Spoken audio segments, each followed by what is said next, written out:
Hello everyone, I welcome you all to the Infinity Vision platform. Right now, I will be doing one such question that came in your JEE Main examination. This question came on 9th of April 2019, shift 1. So let us see this question first. This is a graph-based question.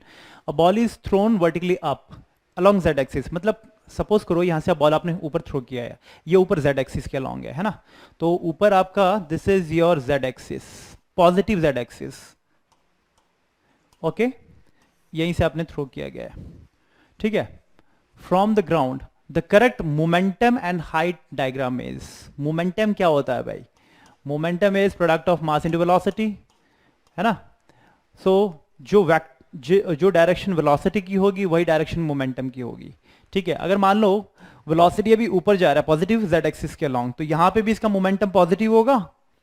जैसे जैसे ऊपर जाएगा maximum height तक इसका momentum positive ही रहेगा, ठीक है. उसके बाद जब मैक्सिमम हाइट रीच कर गया उसके बाद ये डाउनवर्ड डायरेक्शन में नीचे गिरेगा, है ना. तो धीरे धीरे, क्योंकि अपवर्ड डायरेक्शन पॉजिटिव था, डाउनवर्ड डायरेक्शन नेगेटिव हो जाएगा, ठीक है. तो हम देख लेते हैं कौन सा एक्सप्रेशन सही है, कौन सा नहीं है, कौन सा डायग्राम सही है कि नहीं, ठीक है.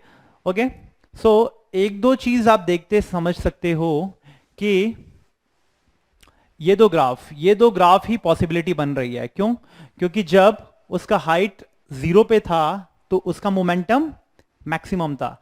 जब हाइट 0 है मोमेंटम मैक्सिमम तो है और मोमेंटम पॉजिटिव है ना. तो यहां पे मोमेंटम आपको नेगेटिव दिखाया हुआ है, यहां भी मोमेंटम नेगेटिव दिखाया हुआ है ना, ठीक है. This is also negative. So these two graph is not possible. ये दोनों तो पॉसिबल है नहीं, क्योंकि जब इनिशियली जब ये ऊपर थ्रो किया गया था तो उसका मोमेंटम पॉजिटिव था, क्योंकि वेलोसिटी पॉजिटिव है तो मोमेंटम भी, इनिशियल मोमेंटम भी पॉजिटिव है h = 0 पे. तो h = 0 पे यहाँ पे मोमेंटम नेगेटिव दिखाया हुआ है, ठीक है. h = 0 पे मोमेंटम नेगेटिव दिखाया हुआ है, यहाँ पे h = 0 पे मोमेंटम नेगेटिव दिखाया हुआ है, विच इज नॉट पॉसिबल. दोनों ये ग्राफ नहीं हो सकता. अब इन दोनों में से देख लेते हैं. वी ऑलरेडी नो कि वेलोसिटी का relation with respect to height क्या आता है, v² - u² = 2gh. यही होगा, है ना.